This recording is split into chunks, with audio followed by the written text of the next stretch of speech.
Dive in. Welcome to game number 2. And like I said, it's Taz on the Fanny. Wow, I told you. They swapped roles. that is crazy. We've seen it from Aura. First time for EVOS. Oh man. Okay, I'm just gonna tell you guys. Taz on the Fanny is a different beast. All right. He may be the best Fanny I've seen, but he only played in the MPL, so we have to see how he performs here. Ooh. He's already coming in very aggressive from the start. He has the same Festival of Blood, same emblem as Sully Boy in the first game, and he's already going in to the enemy jungle.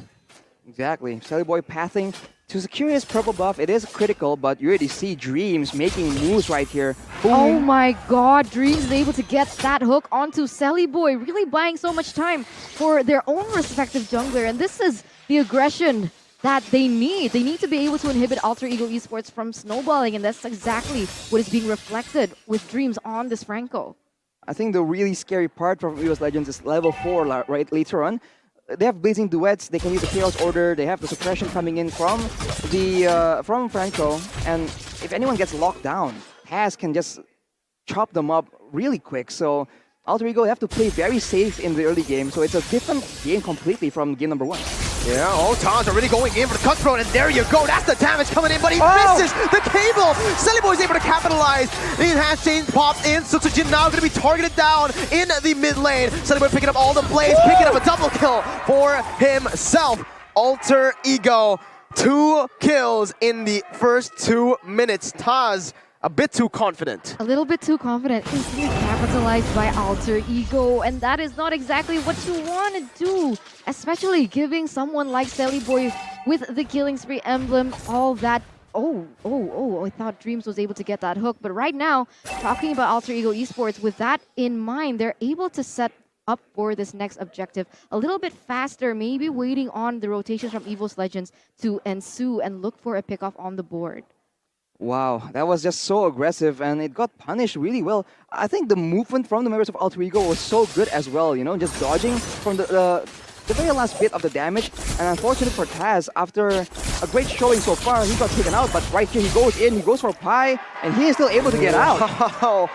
Well, 2 misplays and 2 instantly capitalizing plays for Alter Ego. Pi getting out, and Udo almost stole the gold buff away with the scythe there. 2 times though. This is going to affect the confidence of Taz stepping up in this game. Ooh.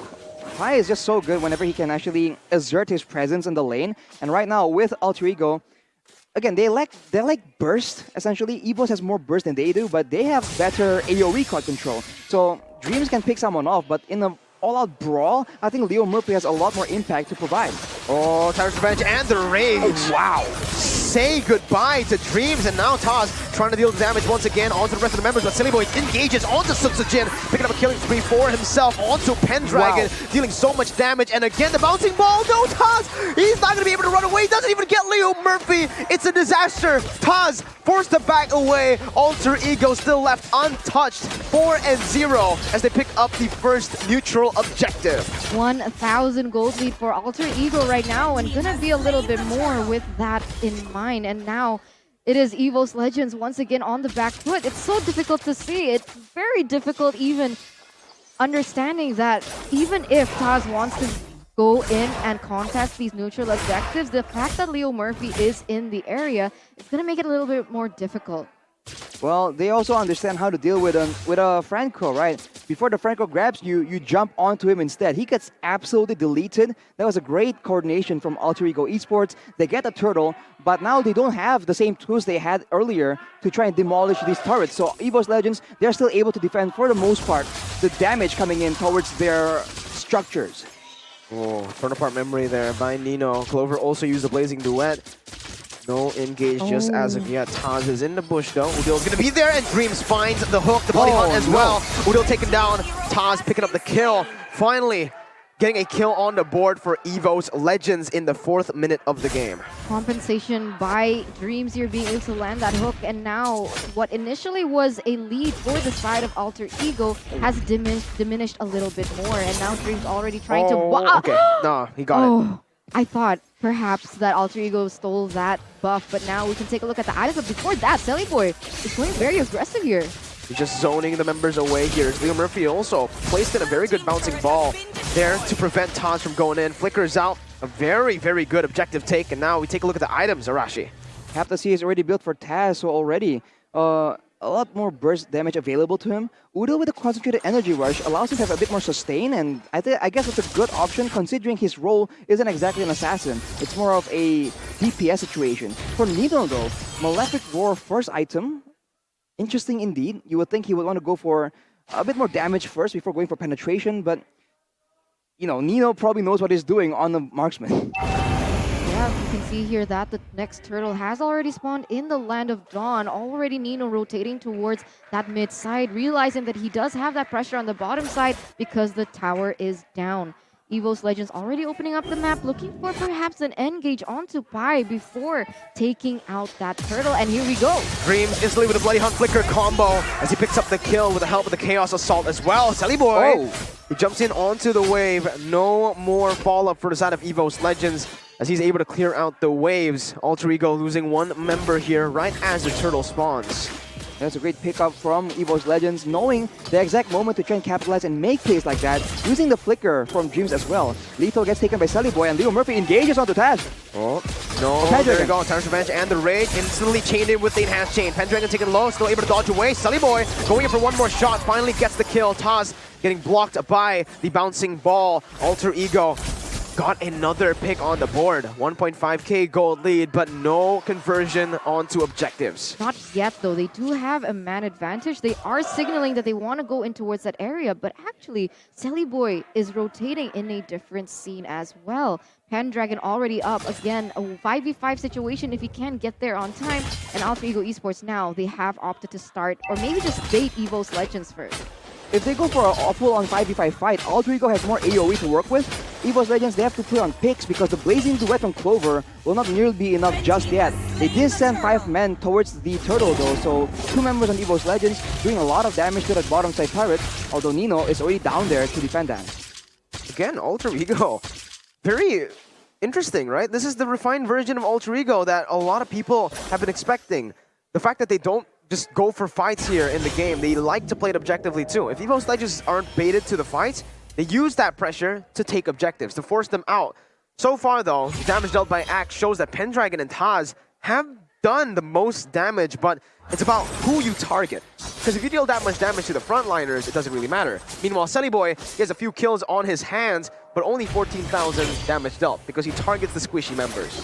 That's a difference right here, but mid lane, boom! Speaking of, that's not a squishy member, but they made it look squishy. Taz jumps in now against 3 members, jumps in, gets the cutthroat. Oh my goodness! Gets out as well.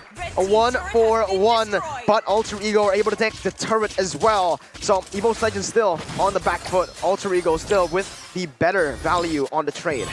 I mean, right now, EVOS Legends is able to get a tower on the board. So it isn't as one-sided as game number 1. They are putting up a fight as, oh, here we go, Taz onto Pi. And Pi, oh, what? Nah. That's fine for you. Consecration sprint. You can dodge away from the cables all day. Happy feet by Pi. He is able to survive the pickoff attempt, but that shows again the skill of Taz on that Fanny is nothing to sneeze about. Alter Ego right now, they are finding opportunities. They have more control because the tower in the mid lane is no longer there. They can go for more aggressive dives, but they need to know where everyone else is. Oh, nice flicker by Dreams, getting out of the Tyrant's Raid. Situation has the flicker, doesn't have the Chaos Assault yet. Leo Murphy barely getting out of that range.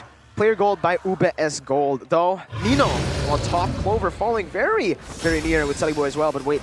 Conceal play, Dreams, doesn't have the flicker. He's looking for a hook though, doesn't find it. Wow, now Alter Ego knows where they are. They are playing for that death bush in the middle lane. This is a common strategy we've seen, but Taz is going to be rotating around. He's abusing the mobility really, really well. And Alter Ego, I don't think they can actually get the Lord without any contest, but in the bottom side, Selly Boy is already abusing that mobility as well, so there'll be a pressure differential for both these teams later on. The battle of the split push between Selly Boy as well as Taz, as both of these members are almost very mobile heroes by EVOS Legends, even without, is able to get that Lord, and Sutsujin managed to get it under the nose of Alter Ego Esports. They're using the DPS and technically the burst as well, coming in from Lunox and Clover. My God, that was such a sneaky steal, sneaky take. And that's a brilliant one as well. Alter Ego did not expect it. No pressure on the map, but EVOS Legends, they beat the default play, and now it's time to take a look at the items. Well, Talk of Destiny and Genius 1 completed for Sutsujin. Lunox is a very good choice because it's a very bursty hero. Maybe it suits his jungle playstyle, but Taz going in against two people, he doesn't care.